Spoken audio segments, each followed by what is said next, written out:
Assalamualaikum warahmatullahi wabarakatuh. Apa kabar pecinta Rasulullah? Semoga kita selalu diberikan kesehatan dan keberkahan oleh Allah Subhanahu wa taala. Amin ya rabbal alamin.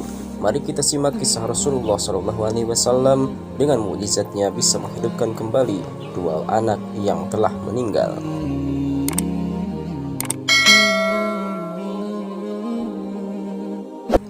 Dikisahkan di waktu Rasulullah SAW dan para sahabat sedang membuat farid sepanjang kota Madinah. Mengerjakan farid siang malam tak henti-henti. Di suatu hari Rasul dan para sahabat pun merasakan lelah karena lapar disebabkan selama 3 hari tak pernah menemukan makanan yang cukup.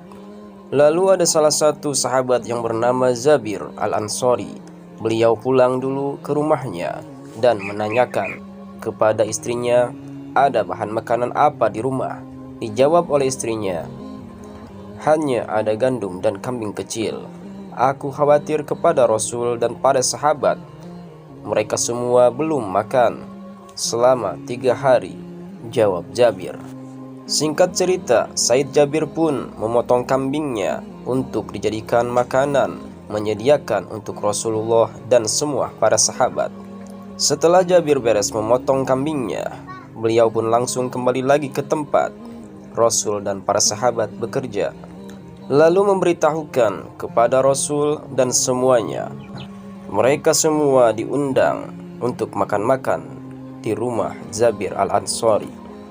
Diceritakan Jabir, beliau mempunyai 2 anak laki-laki yang masih kecil-kecil, baru belajar bicara dan hampir seumuran. Ternyata di waktu Jabir sedang memotong kambing, anaknya yang paling besar melihat bapaknya bagaimana cara memotong kambing. Ketika Jabir kembali ke tempat bekerja dan ibunya sedang sibuk di dapur, terus 2 anak Jabir pun bermain. Kakaknya mengajak adanya untuk bermain sembelih-sembelihan atau potong-potongan, menirukan apa yang dilakukan bapaknya kepada kambing.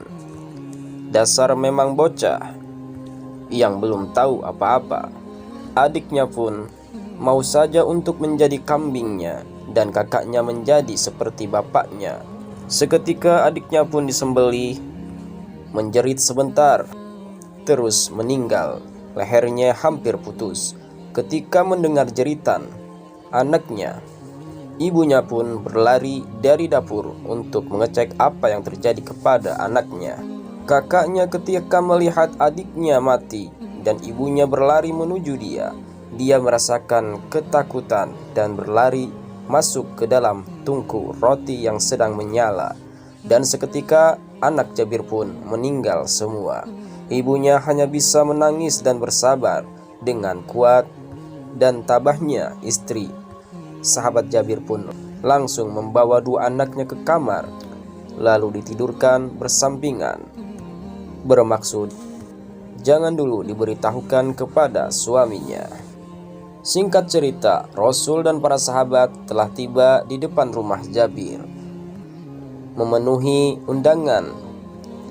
Dikarenakan rumah Jabir kecil, Rasul pun bertanya kepada Jabir, wahai Jabir, jika rumahmu ini dijadikan luas, apakah kamu senang? Dijawab oleh Jabir, tentu saja, ya Rasulullah. Terus Rasul pun berdoa agar rumah Jabir dijadikan luas. Seketika dengan mukjizat Rasul, rumah Jabir pun menjadi luas sehingga ratusan para sahabat bisa masuk ke dalam rumahnya. Terus Jabir membawa makanan di satu tempat dan dipersilahkan kepada Rasulullah SAW.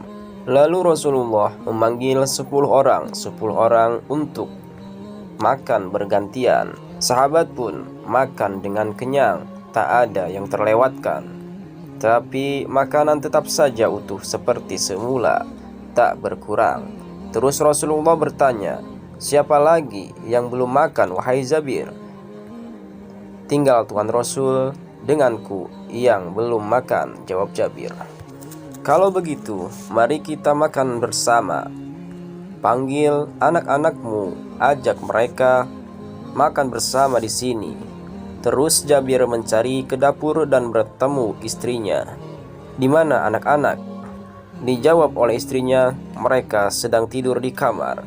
Jabir pun kembali kepada Rasul dan memberitahukan bahwasanya anaknya sedang tidur. Tapi Rasulullah memaksa agar anak-anak Jabir diajak makan bersama. Jika tidak, Rasul pun takkan makan.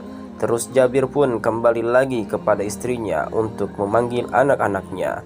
Dikarenakan Rasulullah memintanya dengan maksa, lalu istrinya pun memberitahukan apa yang terjadi kepada anak-anaknya, bahwasanya mereka sudah meninggal.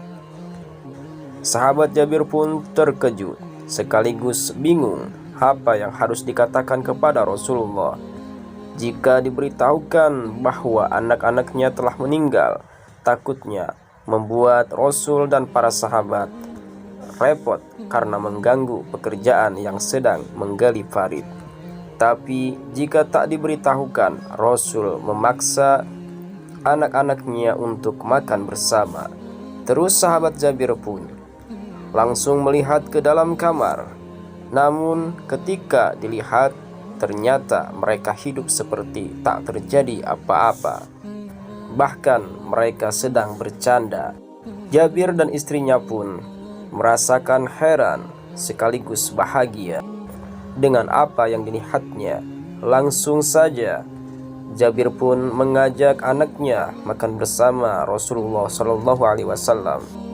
Anak-anak Jabir pun didudukkan di kiri kanannya Rasulullah SAW. Lalu Rasulullah berkata, "Wahai Jabir, apakah kamu ingin aku menceritakan wahyu dari Allah tentang kejadian yang sebenarnya kepada dua anakmu ini?" Terus Jabir sangat penasaran dan mengatakan, "Iya Tuan, aku ingin mendengarnya." Terus Rasulullah SAW menceritakan dengan detail dari awal kejadian dua anak Jabir sampai akhirnya dihidupkan kembali. Dan ternyata benar sekali dengan apa yang dikatakan istrinya. Setelah itu Rasulullah pun makan bersama keluarga Jabir dan lanjut bekerja kembali menggali lubang Farid tak henti-henti karena waktu sudah mepet. Musuh akan segera menyerang Madinah. Di dalam pekerjaan yang sangat melelahkan itu, Rasul pun menghibur para sahabat dengan membacakan syair.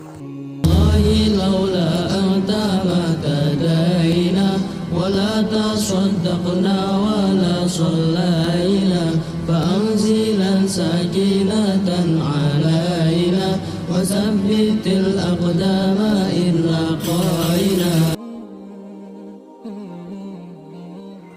Nah, itulah singkat kisah Rasulullah SAW dengan mukjizatnya bisa menghidupkan dua anak Jabir Al-Ansari, dan semoga bermanfaat. Wallahu a'lam bishawab. Assalamualaikum warahmatullahi wabarakatuh.